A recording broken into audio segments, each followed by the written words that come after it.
कितने लोग आज भी हैं जिन्होंने 6, 7, 5 वर्ष की आयु में गृह त्याग किया, ठाकुर जी नहीं मिले उनको। ध्रुव जी को 5 वर्ष की आयु में त्याग करने पर 5 महीने में मिल गए, तो क्या आयु प्रधान है? नहीं। किसी ने कहा वो राजा का बेटा था इसलिए मिल गए, ये बात तो भूल ही जाओ कि ठाकुर जी पदवी देखते हैं या कुल खानदान देखते हैं। ये तो ठाकुर जी देखते ही नहीं, राज पदवी का है इसलिए भी नहीं। तो क्या देखते हैं ठाकुर जी? कहीं हम सुनते हैं कि 500-500 वर्ष निकल गए तप करते हुए भगवान नहीं मिले, 50 वर्ष निकल गए, 100 वर्ष निकल गए, कलयुग में भी लोगों को नहीं मिले भगवान। तो क्या ठाकुर जी वर्ष अवधि देखते हैं? नहीं, ठाकुर जी आयु नहीं देखते, वर्ष अवधि नहीं देखते, आप कैसे करते हैं वो क्रिया नहीं देखते, कठिनाई नहीं देखते, उल्टे लटक के कर रहे हो, सीधे कर रहे हो, ठंडी में कर रहे हो, गर्मी में कर रहे हो, ये सब नहीं देखते।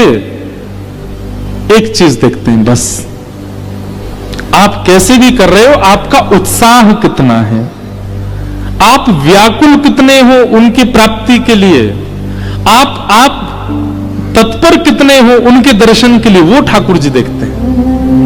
आप बेचैन कितने हो उनकी प्राप्ति के लिए, वो ठाकुर जी देखते हैं। ध्रुव जी के 5 महीने के तप में ध्रुव जी की तत्परता दिखती है। कई लोग आके कहते हैं महाराज जी 4 घंटे पूजा करता हूं मैं रोज। बड़ी बात नहीं है 4 घंटे पूजा करना, 4 मिनट भी करो, पर 4 मिनट में तत्परता होनी चाहिए, 4 मिनट में व्याकुलता होनी चाहिए, 4 मिनट में वह ऐसी स्थिति हो जाए आपकी कि नहीं ठाकुर जी मिलो, वो ठाकुर जी देखते हैं। अवधि नहीं देखते, आयु नहीं देखते। ध्रुव जी ने 5 महीने भजन किया, पर 5 महीने में इतनी व्याकुलता, 1 महीना केवल 3 दिन तक पत्ते खाकर के भजन किया, दूसरे महीना में केवल जल पी के भजन किया, तीसरे महीना में वायु पी के भजन किया। इस प्रकार से भजन कर रहे हैं ध्रुव जी महाराज। ये व्याकुलता है उनकी, और उस व्याकुलता की वजह से 5 महीने में ठाकुर जी आ गए। साक्षात शंख चक्र गदा पद्मधारी श्रीमन नारायण गरुड़ पर विराजमान होकर के ध्रुव जी के सामने आकर के खड़े हो गए, ध्रुव जी को दर्शन दिया। तो याद रखिएगा, कई माता पिता बच्चों को डांटते भी हैं, तेरी पूजा बड़ी जल्दी हो जाती है। कोई अवधि नहीं होती कि इतनी देर करनी है, पर हां जितनी भी देर करनी है बहुत मन लगा करके तत्परता से करनी है, व्याकुलता से करनी है, उत्सुकता से करनी है। ध्रुव जी महाराज को भगवान का दर्शन हुआ, ध्रुव जी ने स्तुति गाई और ठाकुर जी ने ध्रुव जी के ऊपर कृपा की। ध्रुव जी ने भगवान से एक वरदान मांगा कि हे नाथ मुझे एक वरदान दीजिए। ठाकुर जी बोले क्या चाहिए? कि भक्ति मुह प्रवहताम त्वयि मे प्रसंगो भूयादनंत महताम ममलाशयानाम येनांजसोल्वणमुरु व्यसनं भवाब्धिं निश्चय भवद्गुण कथा मृतपानमत्तः। क्या मांगा? बोले हे नाथ, जिस प्रकार एक व्यसनी को आप जो पहले दिन एक बात कह रही थी ना, अनुश्री जी ने एक मेरे को पुरानी कोई कथा की एक बात याद दिलाई, वही बात से ध्रुव जी कह रहे हैं। ध्रुव जी क्या कह रहे हैं? बोले जैसा एक व्यसनी व्यसन के लिए लालायित रहता है, वैसा मैं आपकी कथा के लिए लालायित रहूं। व्यसनी कैसा होता है? जिसको पीने खाने का होता है ना, जो पीने वाला होता है, चाहे वो मदिरा पान करने वाला हो, कुछ और करने वाला हो, जो भी, उसका स्वरूप कैसा होता है?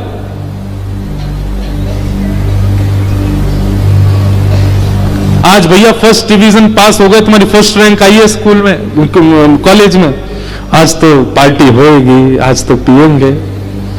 आज क्या हो गया? बोले आज फेल हो गए, 4 साल से मेहनत कर रहे थे, क्लियर नहीं हुआ एग्जाम, गम में क्या करेंगे? बोले आज तो पिएंगे, खोलो बोतल, खोलो निकालो। आज क्या हो रहा? बोले आज हमारा ब्याह है, आज तो पीना है महाराज, आज हम दुल्हा बन रहे हैं। आज क्या है? बोले जिससे ब्याह होना था वो छोड़ के चली गई, गम है बहुत, पिएंगे अब तो। आज क्या है? बोले आज हमारे सब मित्रगण आए हैं, आज तो पिएंगे। आज मेरा मित्र हमेशा के लिए अलविदा, राम नाम सत्य होगा, आज तो पीऊंगा रात को। वो क्या करता है? वो केवल बहाने ढूंढता है अपने व्यसन को भोगने के। उसके जीवन में अतीत में सुख आ जाए तो भी वो व्यसन करता है, और अतीत में कष्ट आ जाए तो भी वो व्यसन करता है। ऐसा ही एक भक्त को होना चाहिए। व्यसनी से भी कुछ सीखो, एक चीज सीख लो, क्या? व्यसन भोगने की जो उत्सुकता उसमें रहती है, ऐसा भक्त को होना चाहिए। कैसे? आज हमारी फर्स्ट रैंक आई, आज क्या करें? आज नगर संकीर्तन होगा। आज क्या हो गया? बोले आज हम फेल हो गए। बोले नगर में नहीं, छत पे ही करेंगे, लेकिन कीर्तन तो करेंगे, फेल हुए। आज मेरा ब्याह है, ब्याह में रात्रि में संकीर्तन होना चाहिए। आज बोले जिससे ब्याह करना चाहते थे उसने मना कर दिया, बोले इसी गम में संकीर्तन करेंगे। मतलब जैसा एक व्यसनी का स्वभाव होता, अति सुख और अति दुख दोनों में वो केवल व्यसन करता है, वैसा ही एक भक्त को होना चाहिए। वो बात यहां ध्रुव जी कह रहे हैं, व्यसनम भवाब्धिम निश्चय भवद गुण कथामृतपान मत्तः। हे नाथ, एक व्यसनी की तरह मुझे आपकी कथा प्रिय लगने लग जाए। कोई भी स्थिति हो, अच्छा हो, बुरा हो, भला हो, मैं हर स्थिति में केवल एक ही चीज। एक व्यसनी होते हैं वो दिन में 20 बार व्यसन करते हैं, गुटखा वाले, बीड़ी सिगरेट वाले। वो अगर कथा में भी बैठ जाते हैं ना, तो वो यही प्रतीक्षा करते हैं कब कीर्तन हो और कब हम उठ के जाएं और बाहर जाके कुछ करके आए। ऐसे व्यसनी होते हैं, वो कथा के बीच से भी समय निकाल लेते हैं। भोजन कर लिया, भोजन के बाद क्या अब तो थोड़ा थोड़ा व्यसन करेंगे। ऐसे व्यसन की तरह भक्ति हमारे जीवन में आ जाए। क्या किया? सुबह का बाल भोग हो गया, अब थोड़ा व्यसन के रूप में भक्ति करेंगे। अब राजभोग हो गया, अब थोड़ा कीर्तन करेंगे। अब सोने का समय हो गया, पहले कीर्तन करेंगे फिर सोएंगे। ऐसे हो जाए, वो बात यहां पर ध्रुव जी मांग रहे हैं। उस प्रकार ध्रुव जी ने व्यसन भक्ति मांगी ठाकुर जी से, भक्ति का व्यसन मांगा। ध्रुव जी पर भगवत कृपा हुई। इस प्रकार ध्रुव जी के वंश का आगे वर्णन किया गया, भूगोल खगोल का वर्णन किया गया, रघुगण जड़ भरत संवाद सुना गया। मैं सबको प्रणाम मात्र कर रहा हूं। पुरंजनोपाख्यान सुनाया, भूगोल खगोल का। अब सोचो कितनी है भागवत जी। इसलिए हम तो पता नहीं, अब आगे चल के नियम बनाएंगे कि हम 7 दिन में किसी एक ही विषय पर करा लो भैया कथा। पूरी भागवत जी तो हमसे पूरी हो ही नहीं पाती, इतनी विस्तृत है। और फिर विस्तृत पूरी ना हो पाने का एक कारण यह भी है कि बीच में कोई पद याद आ जाता है, संकीर्तन याद आ जाता है, फिर कोई कथा याद आ जाती है, उस कारण वो पूरी नहीं हो पाती। तो अभी तो कुछ दिन हम सप्ताह का क्रम करते हैं पूरा, पर कुछ समय बाद हम कथा में एक ही विषय लेके किया करेंगे भाई, एक ही प्रसंग चलेगा। वो इस कथा में ध्रुव चरित्र सुनाएंगे, उस कथा में वहां ये सुनाएंगे, तो अच्छा न्याय मिलेगा भागवत जी को। सबको प्रणाम मात्र करते हैं। आप कहेंगे फिर भी क्यों कर रहे हैं जल्दी, 8 बजे तक करो कथा। आपको नहीं पता, हमको मंच से दिखता कई माताएं उठ जाती हैं बीच में 6 बजे। मैं तभी घड़ी देखता हूं जब वो उठती हैं, तो उस समय 6 ही बजते। तो मुझे फिर लगती है कि भाई अब भगाओ उनको, बेचारियों को गाय धोनी होगी, किसी को भैंस धोनी होगी, किसी को घर रोटी बनानी होगी, किसी को दूर होंगे घर। तो रघुगण जगभरत संवाद, तत्पश्चात नरकों का वर्णन और अजामिलोपाख्यान, तत्पश्चात देवासुर संग्राम और उससे पूर्व वृत्रासुर की कथा। वृत्रासुर का बहुत सुंदर प्रसंग है भागवत जी में। अहम हरे तब पादई कमूल। अभी नाथद्वारा में जब कथा थी लाल जी का उत्सव, तो वृत्रासुर की स्तुति पर ही वो 7 दिन तक क्रम चला उसका। श्रीमद वल्लभाचार्य जी महाराज ने इन 4 श्लोकों को धर्म अर्थ काम मोक्ष, भक्तों के धर्म, भक्तों के अर्थ, भक्तों के काम और भक्तों के मोक्ष के रूप में परिभाषित किया। तत्पश्चात प्रहलाद जी का चरित्र आया, जहां हिरण्यकश्यप नाम के राक्षस के यहां भगवान के परम भक्त प्रहलाद जन्मे। अब एक बात सुनो, भगवत भक्त का घर में आगमन ये दंपति के चित्तवृत्ति से होता है। अगर दंपति के चित्त में भगवत भाव है, भगवत प्रेम है, भगवत मिलन की उत्कंठा है, भगवत भक्ति विराजमान है, गुरु निष्ठा है, तो निश्चित है कि उसका अंश उनकी किसी संतान में तो आएगा। आप कहेंगे महाराज हिरण्यकश्यप ने कौन सा भजन किया जो उसका अंश प्रहलाद में आया?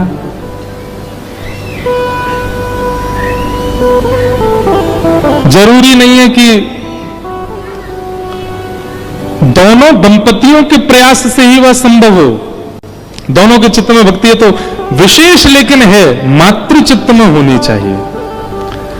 मातृ चित्त में यदि भक्ति है तो उसके अंश पुत्र में आएंगे, पुत्री में आएंगे, किसी एक संतान में तो आएंगे। पर एक कथा ऐसी भी सुनाई जाती है कि हिरण्यकश्यप ने भी भगवत स्मरण किया है, इसीलिए दोनों के स्मरण से प्रहलाद भक्ति भाव वाले हुए।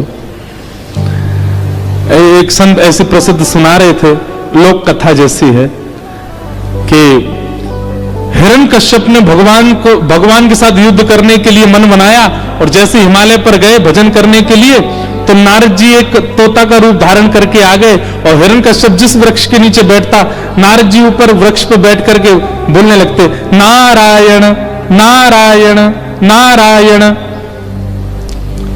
हिरण्यकश्यप ने जैसे सुना ये पक्षी नारायण अपशब्द बोल रहा है, अशुद्ध शब्द बोल रहा है, वो शब्द बोल रहा है जो मुझे प्रिय नहीं। हिरण्यकश्यप ने स्थान परिवर्तित किया, कहीं और जाके बैठे तो नारद जी वहां भी पहुंच गए, तोता बन के नारायण नारायण बोलने लगे। अंत तो गत्वा हिरण्यकश्यप ने सोचा आज का दिन ही खराब है, तिथि मुहूर्त दे के आऊंगा अगली बार, और वापस चला गया घर। हिरण्यकश्यप की पत्नी कयाधु ने उनसे पूछा कि आप तो अमर होने के लिए गए थे, वापस क्यों आ गए? आपकी तपस्या तो बहुत लंबी थी, एक दिन में ही आ गए। तब हिरण्यकश्यप बोला, अरे देवी मैं गया था पर्वत पर, वहां एक पक्षी पता नहीं कहां से आ गया, वो बोले नारायण नारायण नारायण। हिरण्यकश्यप के मुख से नारायण शब्द उद्धरित होते ही कयाधु का चित्त आनंद में भर गया। बोले कि आज इनके मुख से भगवान नाम निकल रहा है, मेरा पतिव्रत तब पूर्ण हो कि मैं बहाने से कम 108 बार इनके मुख से निकलवा दूं। यदि 108 नारायण हो गए तो एक माला तो हो जाएगी, कम से कम उसका जो भी फल मिलना होगा वो मिलेगा इनको। कयाधु है तो राक्षस की पत्नी, पर उसके चित्त में भी ये पता है कि भजन करने से कुछ तो प्राप्त होगा। भाव कुभाव अनख आलसहु नाम जपत मंगल दिश दशु। भले ही आपने कुभाव से नाम गाया हो, नाम अपना प्रभाव तो करेगा। अब लोग औषधि लेते हैं, उनको अच्छी थोड़ी लगती है, कुभाव से लेते हैं, लेकिन पीड़ा तो दूर होती है ना। ठीक वैसे नाम भी यदि कभी कभी कुभाव से निकले तो प्रयास तो उसका फल तो निकलेगा। अब कयाधु बहाने से गिनती करती है, अब इतने नाम हो गए, इतने नाम हो गए, रोज पूछती है वो पक्षी क्या बोल रहा था जब आप गए थे हिमालय पर? अरे देखिए नारायण नारायण नारायण ऐसे बोल रहा था। एक दिन कयाधु रसोई में काम कर रही थी तो उसकी किसी सेविका ने पूछा, बोले हिरण्यकश्यप जी तो हिमालय पर गए थे भजन करने, बड़ी जल्दी आ गए। अरे ये गए थे वहां पर एक पक्षी आ गया और वो नाकायण नाकायण बोल रहा था, और ये सुना हिरण्यकश्यप, अरे नाकायण नहीं नारायण नारायण नारायण बोल रहा था। कयाधु बोले हाँ बस 8 और रह गए 100 हो गए पूरे। वो रोज बहाने से 108 नाम बुलवा रही है। एक दिन पैर दबाते दबाते 3 ही नाम रह गए थे 108 में। उसने फिर कहा, वहां आप गए थे हिमालय पर, पक्षी ने नाम अशुभ बोला था। हाँ देवी बहुत अशुभ नाम है। ऐसा क्या है उस नाम में? नहीं मतलब उस नाम की परिभाषा इतनी, बोले उस नाम की चर्चा मत करो। नहीं ऐसा क्या है कि आप सब छोड़ के आ गए और उस नाम से इतना सब अपशगुन होने लगा? ऐसा क्या है उस नाम में?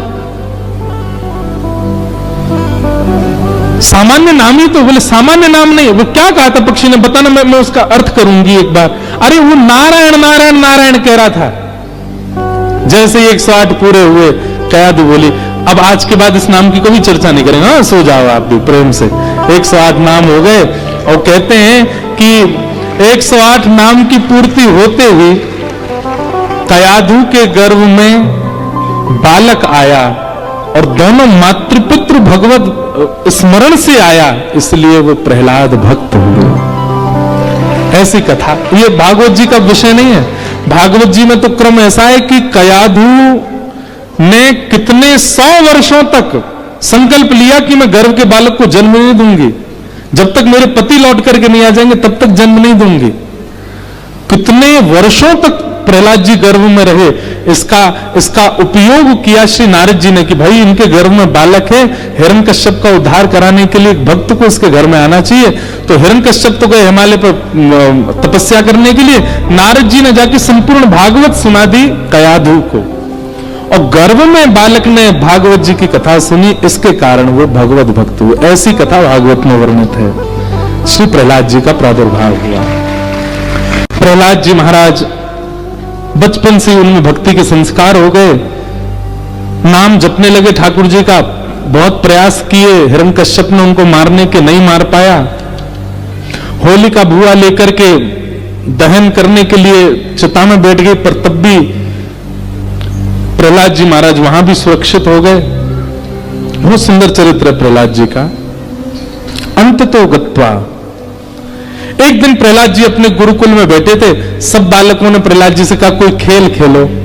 प्रहलाद जी बोले मैं जो खेल खेलता हूं उसका नाम है कीर्तन, अगर तुम लोग मेरे साथ खेलो तो बताओ। बोले हाँ हम खेलेंगे। और प्रहलाद जी सब बालकों के साथ ऐसा कीर्तन करने लगे, ऐसा भाव से कीर्तन होने लगा, पूरा नगर इकट्ठा हो गया, सब गांव के लोग वहां आने लगे। उसकी कीर्तन की ध्वनि हिरण्यकश्यप के कानों में जाने लगी। हिरण्यकश्यप आया, आकर के प्रहलाद जी को धक्का दिया, कहां है तेरा हरि? प्रहलाद जी ने कहा पिताजी यत्र तत्र सर्वत्र, एक स्थान भी ऐसा नहीं है जहां आप यूं कह दो कि इधर मेरा हरि नहीं है, सब जगह। अच्छा इस खंबे में है? जी पिताजी सब में। तो खंबाई अग्निम शलिलम महिम च ज्योतिम से सत्वानि दृशोद्रमादीन हरित समुद्रांश हरि शरीरम, सब हरि का शरीर है, इसमें भी है। बंधुओं ये ना भागवत धर्म है। ये जो अभी मैंने श्लोक बोला, ठाकुर जी स्वयं आज्ञा करते कि इस बात का पालन किया जाए, पर हम कर नहीं पाएंगे। क्या? सबको मेरा शरीर मानो, सबको मैं हूं, सब में मैं हूं ऐसा मानो। बोलते समय जानते समय मानता कोई नहीं है। देखो अपने बगल वाले को देखो, उसमें दिख रहे हैं आपको हरि? नहीं दिखेंगे। हाँ, लेकिन अगर मैं आपको एक टास्क दूं तो आप वो करके दिखा दोगे क्या? एक कागज पेन लो या फिर अपने फोन के नोट्स में आपके बगल में जो बैठा है उसके 5 अवगुण कथा के अंत तक मुझे बताओ। आप 5 नहीं 6 बता दोगे मुझे, 6 बता देंगे। ये मानव का गुण है। और अगर मैं पूरे दिन में आपसे कह दूं कि आप 3 बजे से लेकर 6 बजे तक बगल में बैठे वाले के 4 गुण बताओ, अच्छे गुण, वो गुण खोजने में आपको पसीने आ जाएंगे, नहीं देख पाओगे आप। जबरदस्ती के लिख दोगे, पता क्या? ये बहुत सुंदर है, बहुत धीमे बैठता, बहुत सीधा बैठता है, बिल्कुल हिलता जुलता, ये सारे गुण देखोगे जो है ही नहीं। वास्तविक गुण आप नहीं देख पाओगे। क्यों? गुण हमारी नेत्र दिखते ही नहीं है। हम दोष देखने के आदी हो चुके हैं सब में।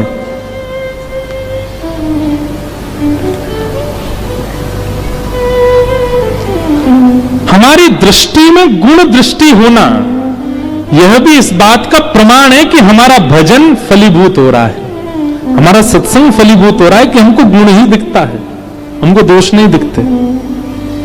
अत्यंत दोषी व्यक्ति में भी गुण दर्शन, ये ठाकुर जी का स्वभाव है। इनका थोड़ा स्वभाव हमारे चित्त में आ जाए। और यहां तो कह रहे हैं हरि को देखो, हरि कैसे दिखेंगे? हमको गुण तो दिखते नहीं, हरि कहां से दिखेगा?